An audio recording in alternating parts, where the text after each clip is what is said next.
اور آخرت پر ایمان رکھتے ہیں، حالانکہ وہ ایمان نہیں رکھتے، دعویٰ کرتے ہیں، نفاق کا مظاہرہ کرتے ہیں، منافقت کرتے ہیں۔ جو اللہ کو ماننے والا ہوتا ہے اس کا رنگ اور ہوتا ہے، جس کو پتا ہوتا ہے قیامت کے دن اللہ کے حضور کھڑے ہونا ہے، اس کے اعمال یہ نہیں مانتے، کہتے ہیں ہم مانتے ہیں، پر مانتے، دعویٰ ہے کہ ہم مانتے ہیں آخرت کو بھی اور اللہ کو بھی، پر نہیں مانتے۔ قیامت قائم ہونا ضروری ہے، اگر وقوع قیامت نہ ہو تو ظالم کی تو موجیں لگ گئیں، جابر تو موج کرے گا، فاسق اور فاجر تو کہیں گے دنیا میں بھی ہم اپنے اقتدار کے زور پر جیتے رہے، آج بھی ہمیں پوچھنے والا کوئی نہیں۔ عقلاً نقلاً قیامت کا قائم ہونا ضروری ہے۔ قیامت قائم ہوگی تو مظلوم کو اس کے ظلم پر داد رسی کی جائے گی اور ظالم کو سزا ملے گی۔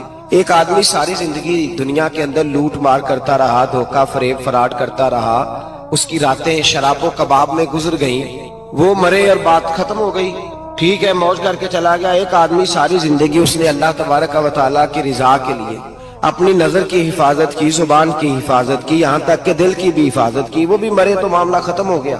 اس طرح تو پھر سرکش کا کچھ بنے گا ہی نہیں، نظام زندگی ساری اس کی سوچ ختم ہو کے رہ جائے گی اگر قیامت قائم نہیں ہوتی۔ قیامت کا قائم ہونا حق ہے، اس لیے قرآن مجید نے ایک جگہ پہ نہیں 20 جگہ پہ یہ بیان فرمایا ہے کہ قیامت ضرور قائم ہے، قیامت، اور وہ قائم ہو کر اپنے سارے لوازمات سمیت قائم ہوگی۔ میرے نبی پاک صلی اللہ علیہ وسلم نے فرمایا مظلوم کو حق ملے گا، ظالم کو سزا ملے گی۔ جابر اس دن اللہ کی بارگاہ میں رسوا کیے جائیں گے، جن پر جبر کرتے رہے انہیں اللہ کے حضور سے عطا کیا جائے گا۔ قیامت کا وقوع ہونا ضروری ہے، اور قیامت تو جب قائم ہوگی تب ہوگی۔ دنیا میں بھی ایسا ہوتا ہے، ظلم کا انجام ٹھیک نہیں ہوتا، جبر کا انجام، جھوٹ کی زندگی لمبی نہیں ہوتی، دھوکے فریب فراڈ ملمہ سازی، ان چیزوں کی عمریں اللہ نے تھوڑی رکھی ہیں۔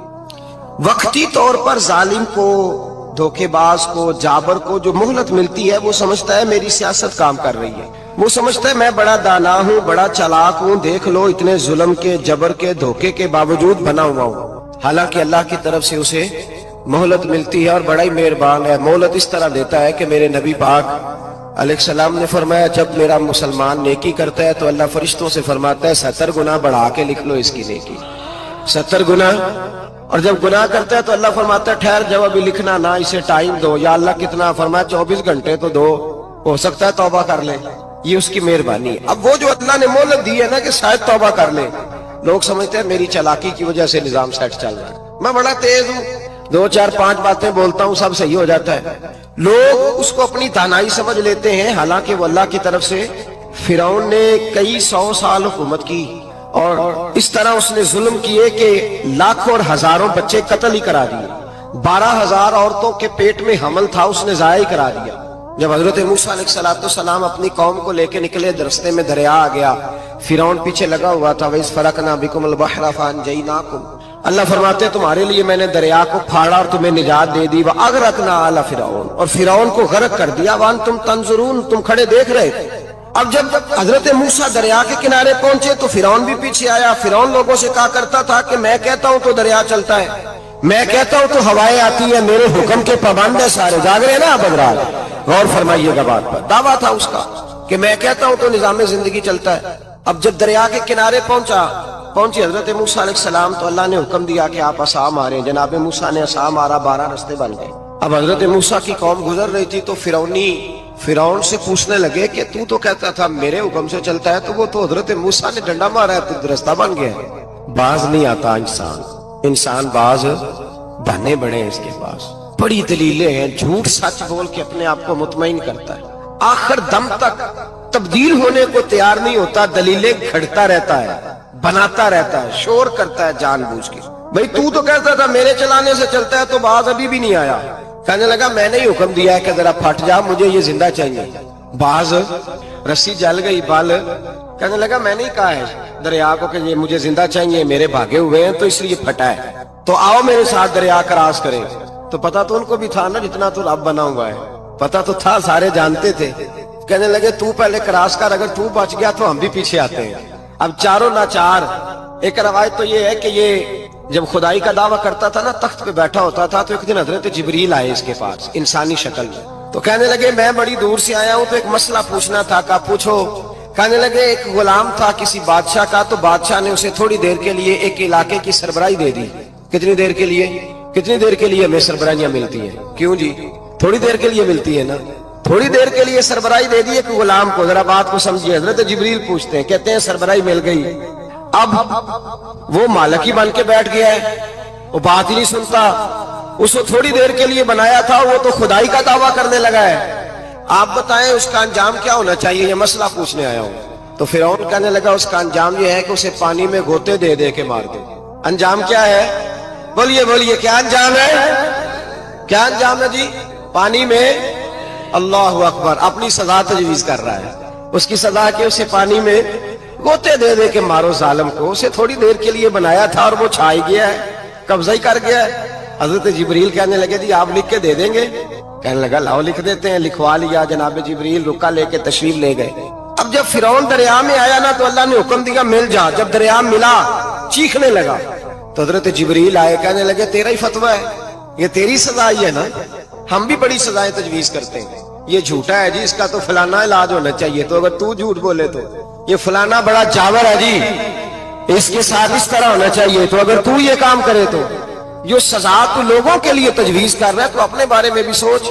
اب جب گوتے آئے نا، آخری وقت دیکھا وہ فرعون جو کہتا تھا میری مرضی سے دریا چلتا ہے، علامہ ساوی نے تفسیر ساوی میں لکھا ہے تڑپ کے رونے لگا۔ جب یہ مزاج ہے، ایک دفعہ اوپر آتا ہے آدمی جب دریا میں جاتا ہے، اوپر آیا تو چیخنے او میرے حواریو خدا کا واسطہ مجھے بچاؤ۔ کہنے لگے تو کہتا تھا میری مرضی سے چلتا ہے، بے بسی ہے، تڑپتا ہے، روتا ہے، وارث شاہ مان کری نہ وارثہ دا، رب بے وارثہ کر کے مار دائی، تڑپ رہا ہے، چلا رہا ہے، کوئی مدد کو نہیں پہنچتا۔ اب جب آخری گوتا آیا تو کہنے لگا آمنا برب موسیٰ و ہارون، میں موسیٰ کے رب کو بھی مان گیا، ہارون کے رب کو بھی۔ اللہ نے فرمایا نہیں، اب تیرا ماننا قابل قبول ہے، اس وقت ماننا تھا جب تجھے مہلت دی تھی، جب تو جوان تھا۔